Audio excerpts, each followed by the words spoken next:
এ বাড়িতে যখন তুমি আসো তখন তোমার বয়স কতই বা হবে, 15 কি 16 বোধ হয়। আমার বাবা খুঁজে খুঁজে চৌধুরী বাড়ির জন্য হীরের টুকরো বউ এনেছিল। তার বিশ্বাস ছিল তুমি একমাত্র যে কিনা চৌধুরী বাড়িকে আমাদের দু ভাইকে একই সাথে বেঁধে রাখতে পারবে। তুমি পেরেছো। যখন জাকির মারা গেল ঈশানীকে নিয়ে একটু সংশয় ছিলাম আমি, তুমি কিভাবে নেবে মেয়েটাকে, আপন করে নেবে কিনা, এরকম নানা প্রশ্নে জর্জরিত ছিল আমার অন্তর। কিন্তু আমার সকল ধারণা ভুল প্রমাণ করে দিয়ে তুমি ঈশানীকে আগলে নিলে। আমার থেকে কখনো ওকে ভিন্ন নজরে দেখোনি, এটা আমি গ্যারান্টি দিয়ে বলতে পারবো। আমার ভিতরটা ভরে গিয়েছিল সেদিন। আমি নতুন করে আমার সহধর্মিনীর প্রেমে পড়েছিলাম সেদিন মিনা। একটু দম নিলেন জাহিদ চৌধুরী। মিনারা বেগমের চোখে পানি, মাথা নিচু।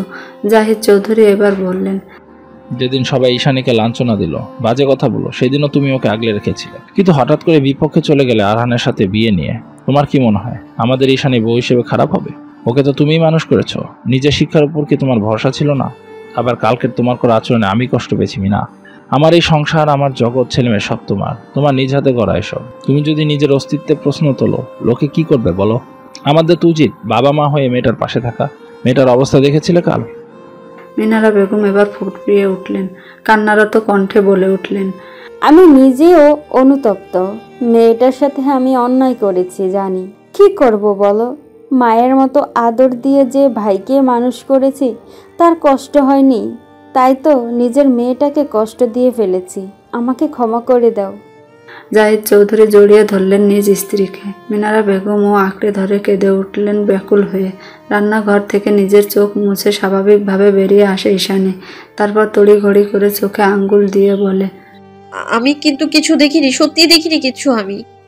দুই দিকে সরে যান মিনারা বেগম আর জাহিদ চৌধুরী। মিনারা বেগম লজ্জায় মাথা নামিয়ে ফেলে। জাহিদ চৌধুরী নিজেও লজ্জা পায়। ভাতিজির সামনে এমন অবস্থায় পড়তে হবে ভাবিনি। ঈশানীর সিঁড়ি বেয়ে উপরে উঠে যায়। তারপর রেলিং ধরে ঠাট্টা করে বলে, ছোট মা, চাচ্চু, তোমরা এখন আবার কন্টিনিউ করতে পারো, আর কেউ ডিস্টার্ব করবে না। জাহিদ চৌধুরী লজ্জায় ধমকে উঠলেন, তোমার হচ্ছে, কালকে এসো শুধু আমার সামনে। ঈশানী হাসতে হাসতে নিজের রুমে দৌড় দেয়। জাহিদ চৌধুরী নিজেও হেসে দেয়। মিনারা বেগম লজ্জা পেয়ে স্বামীর ঘাড়ে সব দোষ দেয়। সব আপনার জন্য হয়েছে। মেয়েটা কি ভাবে? মিনারা বেগম চলে যায় রুমে। জাহিদ চৌধুরী হেসে নিজেও পা বাড়ায় সেদিকটায়। ঈশানী হাসতে হাসতে রুমে প্রবেশ করে। আরহান সোফায় বসে ল্যাপটপে গুতুগুতি করছে। ঈশানীকে দেখে ল্যাপটপে দৃষ্টি রেখে প্রশ্ন করে, শ্বশুর শাশুড়ির রোম্যান্স দেখে খুব আনন্দিত হয়েছে দেখি। ঈশানী থতমত খেল। তারপর মাথা এদিক ওদিক নাড়িয়ে বলে, না, আমি কিছু দেখিনি, একদম সত্যি। আরহান ল্যাপটপ থেকে চোখ ফিরিয়ে চায় তার দিকে। ল্যাপটপ পাশে রেখে দাঁড়িয়ে যায়। সামনে সামনে এগোতে এগোতে বলে, তাহলে আমি দেখাই। ঈশানী কথার ইঙ্গিত বুঝতে পেরে আর 1 মিনিটও দাঁড়ায় না। ভো দৌড় দেয় ওয়াশরুমের দিকে। ঈশানী দৌড়ানো দেখে হেসে ফেলে আরহান। ঈশানী শুয়ে পড়েছে অনেকক্ষণ, কিন্তু আরহান প্রতিদিনের অভ্যাসের মতো এখনও কাজ করে যাচ্ছে। ঈশানীর নিজের মোবাইলে সময় দেখে নিল। রাত 12:30। ঈশানী উঠে বসলো, চুলগুলো হাত খোপা করে নিচে নামলো, এগিয়ে গেল আরহানের দিকে। পাশে গিয়ে দাঁড়ালো। ল্যাপটপে এতই মগ্ন আরহান ঈশানীর উপস্থিতি এখনও টের পায়নি। ঈশানী তার কাঁধের দিকের টি শার্টের কিছু অংশ ধরল নরম হাতে, তারপর টানতে লাগলো। আরহানের হাত থেমে গেল। চোখ তুলে চাইল। অন্ধকারের ড্রিম লাইটের আলোয় মৃদু আলোতে স্পষ্ট হলো ঈশানীর মুখশ্রী। ঈশানী কণ্ঠস্বর নিচু করে অনুরোধ করে বলল, অনেক রাত হয়েছে, আসুন শুয়ে পড়ুন। আরহান আবার দৃষ্টি ল্যাপটপে রাখলো। কিবোর্ডে হাত চালালো ব্যস্ত ভঙ্গিতে। কাজ করতে করতেই বলল, তুমি গিয়ে ঘুমিয়ে পড়ো, আমার একটু দেরি হবে। ঈশানী গেল না, আবার টানাটানি করতে লাগলো আরহানের কাঁধের জামার অংশ। আরহান এবার ল্যাপটপ বন্ধ করে উঠে দাঁড়ালো। তারপর বলল, কি? ঈশানী মিহি আদুরে কণ্ঠে বলল, আসুন ঘুমাবেন, বাকি কাজ কাল করবেন। আরহান একটু ঝুঁকে গেল ঈশানীর মুখের নিকটে। তারপর ফিসফিসিয়ে বলল, কি ব্যাপার, স্বামী ছাড়া ঘুম আসছে না বুঝি? ঈশানী লজ্জায় মিইয়ে গেল, কিন্তু নড়ল না জায়গা থেকে। লজ্জা মাখা মুখে নিচু করে আরো দৃঢ় ও অধিকারী কণ্ঠে বলল, আসুন, অনেক রাত হয়েছে। আরহান এক গাল হেসে উঠল। ঈশানীর মুখের উপর নরম নিঃশ্বাস ফেলে সোজা হয়ে দাঁড়ায়। আড়ামোড়া দিয়ে বলে, বউ যখন চায় তখন তাই হোক, সব কাজ পরে, আগে বউয়ের ইচ্ছে চলেন মহারানী। ঈশানী আবার লজ্জা পেল। মাঝে মাঝে সে নিজেই ভেবে পায় না এত লজ্জা কোথা থেকে আসে তার। আবার পরক্ষণে ভাবে, এই লোকের কথা লজ্জা না পেয়ে উপায় আছে? আরহান ঈশানীর হাত ধরে নিয়ে যায় বিছানায়। দুজনে পাশাপাশি শুয়ে, কিন্তু তাদের মাঝে দূরত্ব। আরহানের বোধহয় সেই দূরত্ব পছন্দ হলো না। ঈশানীকে ডেকে বলল, ঈশানী, আমার বুকে না ভীষণ ব্যথা করছে, কেমন ভারী লাগছে। ঈশানী অস্থির হয়ে পড়ে। তৎক্ষণাৎ উঠে বসে, এগিয়ে আসে আরহানের দিকে, অস্থির আতঙ্কিত কণ্ঠে বলে, কি হয়েছে? কিসের ব্যথা? কোথায় ব্যথা করছে? আরহান ঈশানীর হাত ধরে বুকের বাম পাশে রেখে বলে, এখানে। ঈশানী আরেকটু এগিয়ে দেয় মাথা, অন্ধকারে দেখার চেষ্টা করে। তখনই আরহান ঈশানীর হাতে টান দিয়ে বুকে মাথা ফেলে। ঈশানী ঘটনার আকস্মিকতায় অবাক ও নির্বাক। আরহান ঈশানীর মাথা বুকে চেপে রেখে বলে, এবার ভালো লাগছে, আর ব্যথা নেই। ঈশানী ছটফটিয়ে ওঠে, মাথা তোলার চেষ্টা করলে আরহান চেপে ধরে। তারপর গম্ভীর ও স্থির হয়ে বলে, তুমি জানো না, বিবাহিত পুরুষদের বউ বুকে না ঘুমালে হার্টের সমস্যা হয়? জেনে শুনে নিজের স্বামীকে অসুস্থ বানাতে চাচ্ছ? তুমি তো ভারী বদ মহিলা। আরহানের এমন নাটকীয়তা দেখে নিঃশব্দে হেসে উঠল ঈশানী। সর্বাঙ্গে বিদ্যুৎ বয়ে যাচ্ছে যেন। শিহরণ জাগানো অনুভূতি লুকিয়ে ঈশানী কণ্ঠে একটু অবাকতার রেশ এনে বলল, আপনি কি নকল ডক্টর? এসব উদ্ভট রোগের ব্যাপারে পড়েছেন কোথায় আপনি? আরহান এবার ঈশানীর মাথা ছেড়ে কোমরে হাত রাখলো। কোমরে চাপ প্রয়োগ করে নিজের দিকে আরেকটু এগিয়ে নিয়ে আসলো। তারপর দু হাতে জড়িয়ে ঘুমন্ত কণ্ঠে বলে, তুমি বড্ড কথা বলো, ঘুমাও তো। ঈশানী আর কিছু বলল না। দম বন্ধ করা অনুভূতি নিয়ে জড় বস্তুর মতো পড়ে রইল আরহানের বক্ষস্থলে। পেটে যেন হাজারো প্রজাপতি উড়ে যাচ্ছে। শরীর জুড়ে অন্যরকম শিহরণ নিয়ে ঈশানী বাকি রাত না ঘুমিয়ে দেখে গেল সামনের অতি সুপুরুষকে। একান্ত নিজের সুপুরুষ। দিগন্তে নতুন সূর্য উদয় হয়েছে। সকালের নির্মল আবহাওয়া মাঝে মাঝে ভেসে আসছে পাখির কলরবে। যদিও শহরাঞ্চলে যান্ত্রিক কোলাহল পাখির সেই স্বতঃস্ফূর্ত আওয়াজ হারিয়ে গেছে অনেক আগে। ঈশানীর চোখ কখন লেগে গেছে টের পায়নি সে। ঘুমটা একটু হালকা হতে নড়ে চড়ে উঠল সে, কিন্তু নড়তে পারল না। আটকে গেল কারো বাহু বন্ধনে। সকাল সকাল এক শিরশির অনুভূতি ছুঁয়ে গেল ঈশানীর সর্বাঙ্গে। এক পলক চাইল ঘুমন্ত মানুষটার মুখপানে।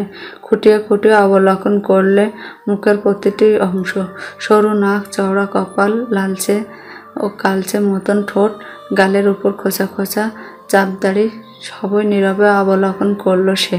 ঈশানীর মনে হলো তার সামনে এই ঘুমন্ত পুরুষটি সবচেয়ে সুদর্শন। এই পুরুষটির দিকে অপলক তাকিয়ে থাকা যায় আজীবন। কোনো ক্লান্তি যেন ছুঁতে পারবে না তাকে। ঈশানী ঢোক গিলল একটা। তারপর আরহানের হাত সরিয়ে ওঠার চেষ্টা করলো। আরহান ঘুমের মধ্যে আরও নিবিড়ভাবে জড়িয়ে নিল ঈশানীকে। ঈশানী একটু থেমে গেল। 2 মিনিট পর আস্তে আস্তে সরে আসলো, কিন্তু তার আগে পিছন থেকে খপ করে ধরে ফেললো তার হাত। ঘুম জড়ানো আবেশী কণ্ঠে বলল, সকাল সকাল বরকে রেখে কোথায় যাচ্ছেন ম্যাডাম? ঈশানী পিছু চাইল না, সেভাবে কোনো রকম বলল, ছাড়ুন, উঠবো আমি। আরহান ছাড়ল না, বরং টান দিয়ে ঈশানীকে শুইয়ে দিল এবং সে আছোয়া হলো তার উপর। ছোট ছোট ফোলা ফোলা চোখ দিয়ে গিলে নিল ঈশানীর কোমল স্নিগ্ধ আবেশিত মুখটি। তারপর ফিসফিসিয়ে বলে, সকাল সকাল তোমার এই মুখ দেখা আমার জন্য কাল হয়েছে ঈশানী। ঈশানী বুঝল না কথার মানে, চেয়ে রইল অবুঝের মতো। আরহান এবার একটু কাছে ঘেঁষল, তারপর আরও ফিসফিসিয়ে উচ্চারণ করলো, একটু অভদ্র হই। ঈশানী কেঁপে উঠল। আপনা আপনি নিজের দুহাত চলে গেল আরহানের বুকের উপর, ঠেলে সরাতে চাইল তাকে। লোকটা সরলে তো যেন ঘাঁটি বেঁধে বসেছে সেখানে। তাকে সরানো এখন পৃথিবীর সবচেয়ে মুশকিল কাজের একটা। ঈশানী তাকালো না সেই কালো মনির গভীর চোখে। এদিক ওদিক তাকিয়ে হাঁসফাঁস করতে লাগলো। আরহান ঈশানীর 2 হাত সরিয়ে বিছানায় চেপে ধরল। ঈশানী ছটফটিয়ে উঠল, পা দাপাদাপি শুরু করলো। আরহান নিজের মুখ নামিয়ে নিয়ে গেল ঈশানীর মুখের নিকটে। ঈশানীর দাপাদাপি হঠাৎ থেমে গেল। চোখ দুটো আপনা আপনি বন্ধ হয়ে গেল যেন। ঠোঁট জোড়া তীর তীর করে কাঁপছে, নিঃশ্বাস যেন আটকে আছে ভেতরে। আরহান সবটাই খেয়াল করলো। চাপা মুচকি হাসলো, ঠোঁট বাড়িয়ে গভীর চুমু খেলো কপালে। ঈশানী চোখ খুলে চাইল। 2 চোখের মিলন ঘটল। ন্যানো সেকেন্ডের ব্যবধানে পুরুষালী খরখরে অধর আঁকড়ে ধরল একজোড়া গোলাপি নরম কাঁপন্ত অধর। হুট করে আসা আক্রমণে ঈশানী বেহাল হয়ে পড়ে, খামচে ধরে বিছানার চাদর। গাঢ় থেকে গাঢ় হয় অধরের স্পর্শ। আরহান যেন মেতে উঠল ঈশানীর অধরের উন্মাদনায়। ঈশানী কোনো প্রতিক্রিয়া করার আগে তার নিঃশ্বাস আটকে এলো। মনে হচ্ছে মরে যাবে, কিন্তু লোকটার ছাড়ার নাম নেই। ঈশানী মরার মতো শক্ত হয়ে পড়ে রইল। বেসামাল হলো, বেহাল হলো, ছন্নছাড়া হয়ে গেল তার সকল কিছু। আরহান আরো কয়েক সেকেন্ড পর ছাড়লো ঈশানীর অধর। ঠোঁট জোড়া আলগা করে ভারী নিঃশ্বাস নিয়ে কোনো রকম বলল, ব্রিথ। ঈশানী জোরে জোরে শ্বাস নিচ্ছে। এক ঝটকায় আরহানকে ফেলে দিয়ে দৌড় ওয়াশরুমে চলে যায়। ঠোঁট কামড়ে হেসে ওঠে আরহান। এক হাত বুকে দিয়ে সোজা হয়ে শুয়ে রইল। সকালে সেই ঘনিষ্ঠ সময়টুকুর পর ঈশানী আর সামনে আসেনি আরহানের। সেও আর বেশি ঘাটায়নি। রেডি হয়ে চলে গেছে হাসপাতালে। ঈশানীর মরি অবস্থা। যতবার সকালের দৃশ্যটুকু চোখে ভাসছে, একাই লজ্জা পাচ্ছে, একাই হাসছে, আবার একাই মুখ ঢেকে ফেলছে। মিনারা বেগম আর জাহিদ চৌধুরী তৈরি হয়ে বের হয়েছে, আয়রাকে দেখতে যাবে। ঈশানীকে বসে থাকতে দেখে মিনারা বেগম বললেন, ইস্যু খেয়ে তারপর যাবি কোচিংয়ে, আর বাড়ির গাড়ি ছাড়া যদি গিয়েছিস তাহলে মার খাবি। ঈশানী নিজেকে স্বাভাবিক করলো, তারপর ছোট মাকে বলল, হ্যাঁ হ্যাঁ বুঝেছি। ও ছোট মা, আর অপুকে নিয়ে আসবে না? মিনারা বেগম বললেন, গিয়ে দেখি আগে মেয়েটার কি খবর, সাবধানে যাস তুই। এরপর ময়নাকে ডেকে কাজের আদেশ দিয়ে চলে গেলেন তারা। ঈশানীও চলে গেল তার রুমে। কোচিংয়ের জন্য তৈরি হতে হবে। ঈশানী একটা মিষ্টি গোলাপি কালার 3 পিস পরেছে। কোমর সমান লম্বা লতানো চুলগুলো বেনি করে নিয়েছে। নিজে একটু বেবি পাউডার আর লিপ গ্লোস দিয়ে তৈরি হয়ে নিয়েছে। বের হওয়ার পূর্ব মুহূর্তে কল লাগালো মিথিলাকে। দুবার রিং হতে ধরে ফেলল সে। ঈশানী মন খারাপ করে বলল, মিথি, তুই কোন কোচিং এ ভর্তি হয়েছিস? আমরা যে আলাদা হয়ে গেলাম। মিথিলা হাই তুলতে তুলতে বলে, জামাইয়ের সাথে সারাদিন রোমান্স না করে আশেপাশে তো একটু খোঁজও রাখতে পারিস। আমি আর তুই যে একই কোচিংয়ে, সেটা তো সুদর্শন বর বলিসনি, বুঝলি? ঈশানী কিঞ্চিত খেকে উঠল, পর মুহূর্তে প্রফুল্ল হয়ে বলল, তুই আর আমি একই সাথে? সত্যি বলছিস? মিথিলা প্রত্যুত্তর করল, তোর বরই তো কালকে কল দিয়ে সব খোঁজ নিয়ে তোকে আর আমাকে দুজনকে ভর্তি করিয়ে দিয়েছে। ঈশানী মুগ্ধ বিমোহিত হলো। লোকটা এত ভালো কেন? কেন উত্তর পায় না। তবে হৃদয় জুড়ে প্রশান্তি ছুঁয়ে যায়। ওপাশ থেকে মিথিলার খসখসে আওয়াজে ধ্যান ভাঙ্গে মিথিলা বলে, এইসব বাদ দে, তুমি আসো তাড়াতাড়ি, তোমার সাথে আমার বোঝাপড়া আছে। ঈশানী প্রথমে বুঝল না, পরে বুঝতে পেরে ঢোক গিলল। মেয়েটা তো সব জেনে গেছে নিশ্চয়ই। আজ ভীষণ ঝাড়বে। ঈশানীকে কিছু বলার সুযোগ না দিয়ে কল কেটে দেয় মিথিলা। ঈশানী বেরিয়ে পড়ে কোচিংয়ের উদ্দেশ্যে। আরহান সবে মাত্র সকালের রাউন্ড শেষ করে এসেছে। কেবিনে নিজের চেয়ারে শরীরটা এলিয়ে দিয়েছে। তখনই অ্যাসিস্ট্যান্ট জানায় একজন সুইসাইড পেশেন্ট এসেছে, আর্জেন্ট। আরহান ও উঠে দাঁড়ায়, স্টেথোস্কোপটা গলায় পেঁচিয়ে বেরিয়ে পড়ে। ইমার্জেন্সি কেবিনের সামনে এসে থমকে যায়। বেডে শুয়ে আছে অলিভিয়া। আরহান দ্রুত পায়ে এগিয়ে যায়। অলিভিয়ার হাত ধরে পালস চেক করে। অলিভিয়ার বাবা করুণ স্বরে বলে, ডাক্তার, আমার মেয়েটাকে বাঁচা। থেমে যায় ভদ্রলোকের কথা। আরহানকে দেখে চোখ দিয়ে যেন আগুন ঝরে।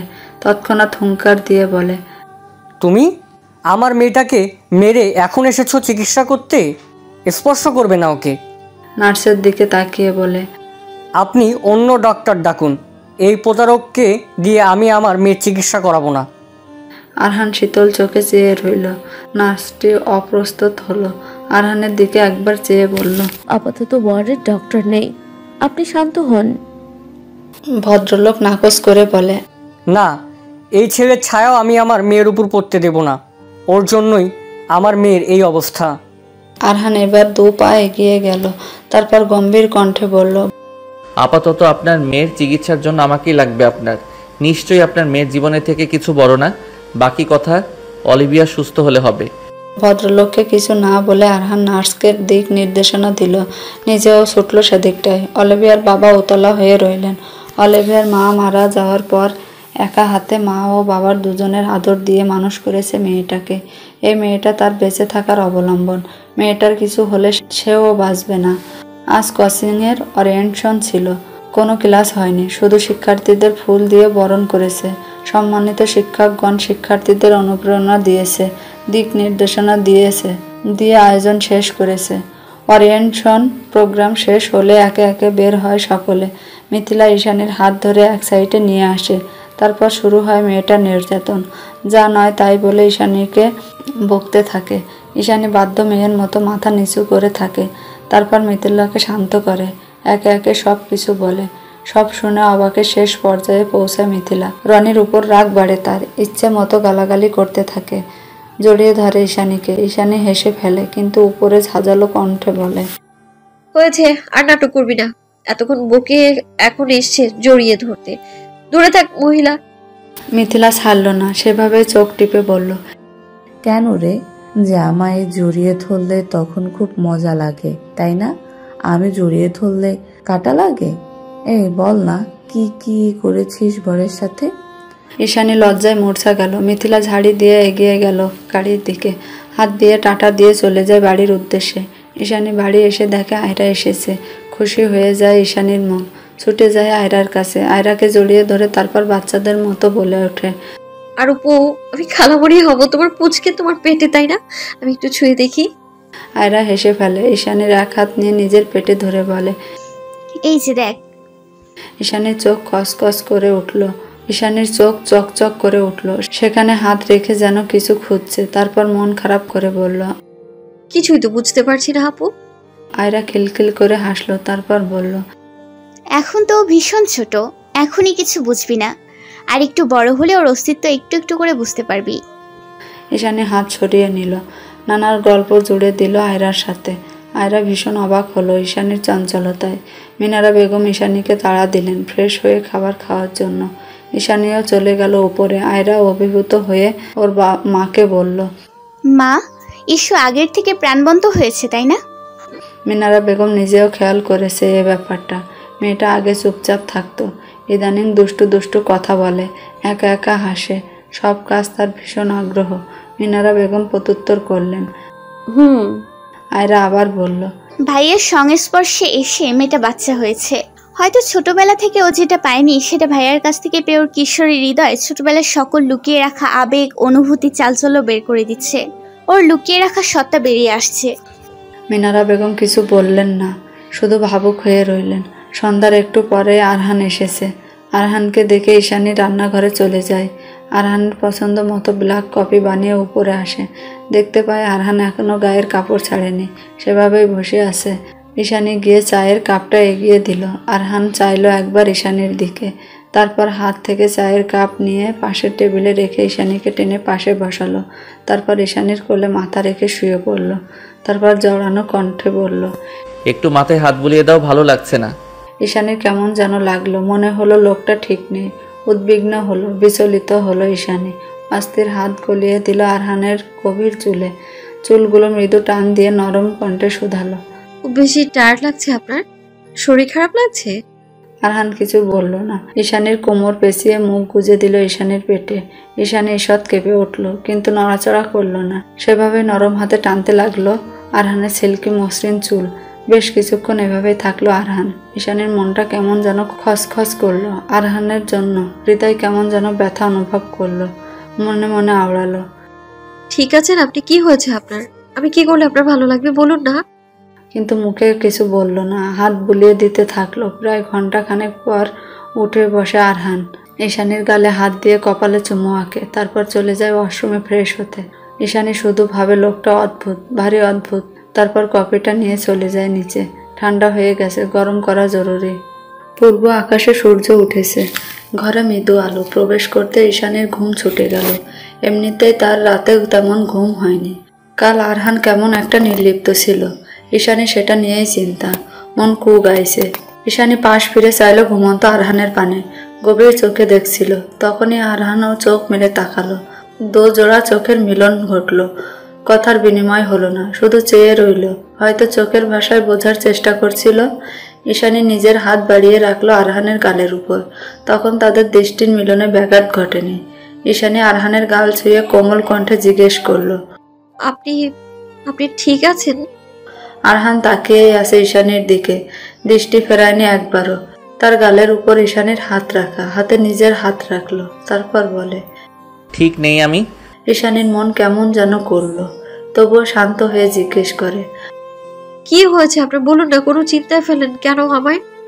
আরহান একটু এগিয়ে গেল, ঈশানীর শরীর ভুলিয়ে তাকে আর একটু টেনে আনলো, তারপর বলে, জীবন অনেক বড় আর মূল্যবান, সেখানে এই বিষয় নিয়ে চিন্তা করলে হবে? ঈশানী অপলক তাকিয়ে রইল, তারপর কণ্ঠে জোর দিয়ে বলল, আমার কাছে সবচেয়ে মূল্যবান তো আপনি। আরহান হৃদয়ে শীতল হাওয়া বয়ে গেল, যেন প্রশান্তি অনুভব করলো। তারপর ঈশানীর নাক টেনে বলল, পাক্কা বউ বউ কথা বলছো, কিন্তু আমাকে কি একদম বেঁধে ফেলতে চাইছো? ঈশানীর ঠোঁটের কোণে ভেসে উঠল এক অলক্ষ্য হাসি। শ্বাস ফেলে চাপা কণ্ঠে সে বলল, নিজেকে ডুবিয়ে দিতে চাইছি সেই অচিন্ত বন্ধনে, যেখান থেকে ফেরার কোনো পথ নেই। চোরাবালির মতো নীরবে নিঃশব্দে একবার যে পথ ধরি, আর ফিরে আসা হয় না। আরহান অপলক চেয়ে রইল। বাচ্চা মেয়েটার ভারিক্যে কথায় বিস্ময় হলো। আরহান কিছু না বলে জড়িয়ে নিল ঈশানীকে, গভীরভাবে আবদ্ধ করলো নিজের বক্ষতলে। আরহান হসপিটালে এসেছে মিনিট 30 হবে। অলিভিয়াকে অবজারভেশনে রাখা হয়েছে, এখনো জ্ঞান ফিরেনি। আরহান বেরিয়েছে রাউন্ডে, তখনই চেঁচামেচির আওয়াজে কানে আসলো তার। আরহান গুরুত্ব দিল না, নিজের কাজ করে যাচ্ছে। কিছুক্ষণ পর একজন নার্স এসে জানালো অলিভিয়া সেন্স এসেছে আর সে পাগলামি করছে। আরহান সেদিকটাই গেল।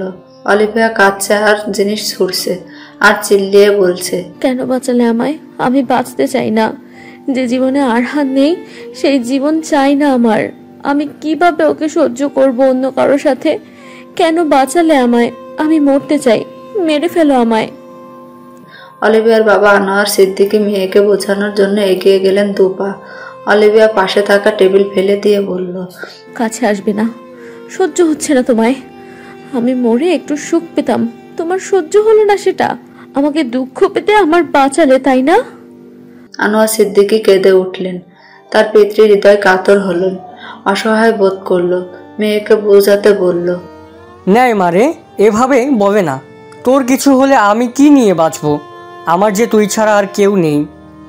অলিভিয়া এবার চিল্লিয়ে উঠল, আর আমার আরহানকে চাই, এনে দেবে? সামনে আরহানকে দাঁড়িয়ে দেখতে থেমে যায় অলিভিয়া। চোখ দুটো চকচক করে ওঠে, উদ্ভ্রান্তের ন্যায় এগিয়ে যায়।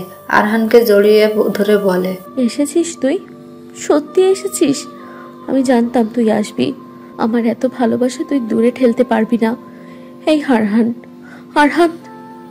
আরহান ঠেলে সরিয়ে দেয় অলিভিয়াকে, নিজের সর্বোচ্চ দিয়ে একটা থাপ্পড় বসায় তার গালে। আনোয়ার সিদ্দিক আগুন চোখে তাকায় আরহানের দিকে, কিন্তু মেয়ের ডুকরে কাদা দেখে নিভে যায়। অলিভিয়া ডুকরে কেঁদে ওঠে। আরহান হুঙ্কার দিয়ে বলে, এসব করে কি প্রমাণ করতে চাইছিস তুই? আমাকে খুব ভালোবাসিস, আমাকে ছাড়া মরে যাবি? এসবই লাভ নেই। আমি মনে প্রাণে এই বিয়ে মেনে নিয়েছি, আর ঈশানীকে আমার হৃদয় স্থান দিয়েছি, সেখানে আর কারোর স্থান নেই। তুই যতই পাগলাবি কর, লাভ হবে না। তাই বলছি, শুধরে নে নিজেকে। নিজের কথা না ভাবিস, নিজের বাবার কথা ভাব। একটু থেমে আবার বলে, তোর আমার মধ্যে কখনোই ভালোবাসাবাসির সম্পর্ক ছিল না। তোকে আমি বহু আগেই ক্লিয়ার করেছিলাম যে আমার মনে সেরকম কোনো অনুভূতি নেই। তুইও বলেছিলি বন্ধু হিসেবেই থাকবি। তাহলে আজ এসব নাটক কেন? আমাকে গিল্ট ট্রিপে ফেলতে চাইছিস? পারবি না। আমি নিজের কাছে স্বচ্ছ, পরিষ্কার। আমি জানি আমি তোকে কথা দেইনি কখনো, তাই এই দায়ভার আমার কখনোই না। তবে তোকে আমি বন্ধু ভাবি, সেখান থেকে তোর জন্য সমবেদনা আসবে, এত বেশি কিছু না। অলিভিয়া ফুপিয়ে কেঁদে উঠল, অশ্রুসিক্ত নয়নে তাকিয়ে বলল, তোকে ভালোবাসে কি আমার অপরাধ আরহান? এত ভালোবেসেও আমি তোকে পেলাম না। আর একটা মেয়ে যে কখনো তোকে চাইনি, সে তোকে পেয়ে গেল। আমার ভালোবাসায় কোথায় কমতি ছিল বল না? এতদিন তো আশায় ছিলাম তুই একদিন ঠিক বুঝবি, কিন্তু এখন কোন আশায় থাকবো? আমার বেঁচে থাকার অবলম্বন যে নেই। আরহান এগিয়ে গেল, অলিভিয়ার হাত ধরে বসায় কেবিনের বেডে। তারপর ঠান্ডা শীতল কণ্ঠে বলল, তাকা ওই মানুষটার দিকে। মানুষটা তোর জন্য কালকে থেকে ছুটছে, কাঁদছে। এই মানুষটার প্রতি কি তোর কোনো দায়িত্ব নেই? একজন শিক্ষিত, স্মার্ট, স্বাধীন চেতা সুন্দরী মেয়ে হয়ে এসব ভাবছিস? তাহলে লাভ কি হলো তোকে বিদেশ পড়িয়ে? অলিভিয়া তাচ্ছিল্যের হাসি হেসে বলল, তারপরও তোকে পেলাম না। স্মার্ট, শিক্ষিত, প্রতিষ্ঠিত দিয়ে কি করব? আরহান তপ্ত নিঃশ্বাস ছাড়লো, তারপর অলিভিয়ার মাথায় হাত বুলিয়ে বলল, তোর জন্য যে সঠিক মানুষটা আছে সে ঠিক বেছে নেবে। হাজার মানুষের ভিড়ে তুই না চাইলেও তোকেই বেছে নেবে। তোর জন্য পুরো দুনিয়ার খুশি এনে তোর পায়ে ফেলবে। সঠিক মানুষের জন্য অপেক্ষা কর, সেদিন আর আমাকে মনে পড়বে না সেই মানুষটার কাছে, তখন আমাকে তোর নগণ্য লাগবে। অলিভিয়া হাসলো, বিদ্রুপের হাসি। এই সান্ত্বনা বাণী তার কাছে অসহ্য ঠেকছে। আরহান আর কিছু বলল না, বেরিয়ে গেল। আরহান আর কেবিনে যায়নি, অ্যাসিস্ট্যান্টকে বলে হাসপাতাল থেকে বেরিয়ে গেছে সোজা। গন্তব্য ঈশানীর কোচিং। তার ভীষণ অস্থির লাগছে। এই অস্থিরতা কাটানোর বিশেষ প্রয়োজন। ঈশানী সবে মাত্র কোচিং শেষে বেরিয়েছে। মিথিলাকে বিদায় দিয়ে সামনে এগোতেই দেখতে পায় একান্ত নিজের পুরুষকে। প্রথমে অবাক হয়, পরে খুশি হয়ে যায়, দৌড়ে যায় আরহানের কাছে, গিয়ে উৎফুল্ল কণ্ঠে বলে, আপনি আপনি কখন এসেছেন? আরহান পকেট থেকে রুমাল বের করে ঈশানীর কপালের নাকের বিন্দু বিন্দু ঘাম মুছে দেয়। তারপর ঈশানীর কাঁধের ব্যাগ নিতে নিতে বলে, ঘন্টাখানেক হবে। ঈশানী অবাক হয়ে বলে, এই রোদে এতক্ষণ দাঁড়িয়েছিলেন? আমার ডাকতেন, আমি বেরিয়ে আসতাম। আরহান ঈশানীর হাত ধরে গাড়িতে বসায়, তারপর নিজেও বসে। ঈশানী কিছু বলতে নেয়, কিন্তু তার আগে জড়িয়ে নেয় আরহান ঈশানীকে। ঈশানী থমকে যায়, হঠাৎ করে জড়িয়ে ধরায়। কিছুক্ষণ মূর্তি হয়ে বসে থেকে হঠাৎ নিজের ডান হাত গলিয়ে দেয় আরহানের চুলে। মুখে কিছু বলে না, নীরবে চুল বোলাতে থাকে, যেন নীরবাস করা সান্ত্বনা দিচ্ছে। প্রায় 10 মিনিট তারা ওভাবেই ছিল। আরহান ঈশানীর বুকে আর ঈশানীর হাত বুলিয়ে দিচ্ছিল আরহানের চুল। আরহান উঠে এলো, পানির বোতল নিয়ে ঈশানীকে দিল। ঈশানী ঢকঢক করে খেলো। সে কিছু বলার আগে আরহান বলে, আজ তোমায় এক জায়গায় নিয়ে যাব, যাবে? ঈশানী সম্মোহনীয় হয়ে বলে, আপনি সাথে থাকলে আমি পাতালেও যেতে রাজি। আরহান শব্দ করে ঈশানীর কপালে চুমু বসায়, তারপর গাড়ি স্টার্ট দেয়। মিথিলা রাস্তায় দাঁড়িয়ে আছে প্রায় 30 মিনিট হবে। এই দুপুরের কড়া রোদে এতক্ষণ এভাবে দাঁড়িয়ে থেকে তার মেজাজ সপ্তম আকাশে। সিদ্ধান্ত নিল এখনই চলে যাবে। তখনই কোথা থেকে দৌড়ে আসলো অভ্র। দুপায়ের হাঁটুর উপর ভর দিয়ে হালকা উপুর হয়ে হাঁপাতে থাকে। মিথিলার রাগ কমলো কিনা কে জানে, তবে একটু মায়া হলো বোধহয়। তাই তো ব্যাগ থেকে পানির বোতল বের করে এগিয়ে ধরলো অভ্রের দিকে। অভ্র সেটা নিল, ঢকঢক করে পুরোটা শেষ করলো। তারপর ব্যস্ততার সাথে কান ধরে বলল, সরি প্লিজ, রাগ করো না। আমি ঠিক সময়ে আসতাম, কিন্তু বেরোনোর সময় একটু আটকে গিয়েছিলাম। প্লিজ রাগ করো না মিথু। মিথিলা কেন যেন এই ছেলের সাথে রেগে থাকতে পারে না। সে সামনে না থাকলে তার যত হম্বিতম্বি, অথচ এই লম্বাটে শ্যামবর্ণের তীক্ষ্ণ নজরের লোকটার সামনে এসে দাঁড়ায় তার সমস্ত রাগ, অভিমান, অভিযোগ কর্পূরের মতন উড়ে যায়। এর কারণ আজও বুঝে উঠতে পারে না মিথিলা। আর যখন আহ্লাদ করে মিথু বলে যেন পেটে 100 প্রজাপতি উড়ে যায়। কার সাধ্য এরপরেও রেগে থাকার? কারো না। মিথিলাও পারল না, কিন্তু সেটা প্রকাশ করলো না। মুখটা ইচ্ছে করে গম্ভীর করে নাক মুখ কুঁচকে বলে, তুমি প্রতিদিন একই অজুহাত দাও, কি সমস্যা বলো তো? আমাকে প্রতিদিন অপেক্ষা করিয়ে কি শান্তি পাও? অভ্র তাকালো মেয়েটার সুশ্রী মুখে। রোদের তাপে ফর্সা মুখটা লালচে হয়ে গেছে, চুলগুলো খানিক এলোমেলো হয়ে আছে, মুখ ঘেমে নিয়ে যাচ্ছে তাই অবস্থা। তবুও যেন অভ্রকে ভীষণ টানলো সেই মুখটা। তার চোখে সবচেয়ে মায়াবী এই মুখটা, মুখে হালকা রাগের আভাস। মেয়েটাকে মোহনীয় লাগছে তার কাছে। সে হাতের ছাতা মেলে ধরল মিথিলার উপর, তারপর কণ্ঠে অপরাধ বোধ নিয়ে বলে, মন খারাপ করছো কেন? আর হবে না সত্যি। এখন চলো তো, এদিকে কি রোদ দেখেছো? বলে হাতের ইশারায় রিকশা ডেকে মিথিলাকে উঠিয়ে দিয়ে নিজে উঠে বসলো। এই গ্রীষ্মের রোদে পুড়ে আসা প্রেমিকের দিকে অপলক চেয়ে রইল মিথিলা। ঘামে জবজবে পরনের শার্ট, চুলগুলো এলোমেলো, শ্যামবর্ণ মুখটা আর একটু কালো হয়ে রয়েছে রোদের তাপে। মিথিলা জানে সে হেঁটে এসেছে এই পথ, তাই দেরি। তবুও মিছে মিছে রাগ দেখায় সে। মিথিলা নিজে ওড়নার আঁচল দিয়ে মুছিয়ে দিল ছেলেটার মুখশ্রী। মনে করতে লাগলো প্রথম দেখা হওয়া সেই মুহূর্তটা। রেস্টুরেন্টে কিরকম হাবুল হয়ে বসেছিল, যেন তাকে জোর করে বসানো হয়েছে। মিথিলা সেদিনই প্রেমে পড়েছিল অচেনা অজানা ভীতু লাজুক ছেলেটার। সেই যে পিছলে গেল আর উঠে আসার রাস্তা খুঁজে পেল না। অভ্র চোখের চশমাটা আঙ্গুল দিয়ে উপরে তুলে বলল, এভাবে তাকাবে না মিথু, আমার ভীষণ লজ্জা পায়। মিথিলা ফিক করে হেসে ফেলে। এরপর অভ্রের মাথার চুলগুলো এলোমেলো করে দিয়ে বলে, ওরে আমার লজ্জাবতা। অব্র নাক মুখ কুঁচকে ফেলে, চশমার ভেতরে ছোট ছোট চোখ করে বলে, হোয়াট ইজ লজ্জাবতা? লজ্জাবতী শুনেছি, এই লজ্জাবতা আবার কোথা থেকে আসলো? মিথিলা খিলখিল করে হাসলো, তারপর বলে উঠল, লজ্জাবতী মেল ভার্সন লজ্জাবতা। ছেলেরা লজ্জা পেলে তাদের লজ্জাবতা বলে। অব্র শুধু চেয়ে দেখলো প্রেমিকার প্রাণোচ্ছল হাসি, তার চারপাশ যেন সেখানেই থমকে গেছে। প্রেমিকার হাসির ঝংকার তার পুরুষালী হৃদয় কাঁপিয়ে তুলছে। মিথিলা গা দুলিয়ে হাসছে। অব্র মিথিলার কোমর চেপে নিজের দিকে টেনে আনলো, মুখে বলল শুধু, এদিকে এসো, পড়ে যাবে তো। মিথিলাও চেপে আসলো। উত্তপ্ত কড়া রোদের নিচে এক জোড়া প্রেমিক যুগল ছুটে চলেছে নিজেদের নিজস্ব সুখের খোঁজে। বুড়িগঙ্গা ঢাকার প্রাণ, ঢাকার ইতিহাসের এক সজীব সাক্ষী। স্থির অথচ গম্ভীর স্রোত বয়ে চলে যুগের পর যুগের গৌরব বিস্তৃতি বুকে ধারণ করে। আরহানদের গাড়ি থেমেছে প্রায় 20 থেকে 25 মিনিট। সে ঈশানীকে গাড়িতে বসিয়ে রেখে বাহিরে গেছে। ঈশানীকে কড়া করে বলে গেছে সে না আসা অবধি যেন গাড়ি থেকে বের না হয়। ঈশানী তখন থেকে খুটখাট করছে গাড়িতেই। বেশ কিছুক্ষণ পর আরহান আসলো। ঈশানীকে গাড়ি থেকে নামিয়ে তার নরম তুলতুলে হাতটা নিজের হাতের মুঠোয় নিল। তারপর এগিয়ে গেল ঘাটের দিকে। সে একটা ছোট্ট নৌকা রিজার্ভ করেছে, সেটাই চলেছে দুজন। ঈশানী প্রথমবার নৌকা উঠেছে। বিশাল আকাশের নিচে শান্ত পানি। ঈশানীর চক্ষুদয় চকচক করে উঠল, হৃদয় নেচে উঠল আনন্দে। সে আরহানের হাত ছেড়ে উঠে সামনে গেল। নৌকার পাশ ঘেঁষে বসে নদীর পানিতে হাত ভেজাচ্ছে।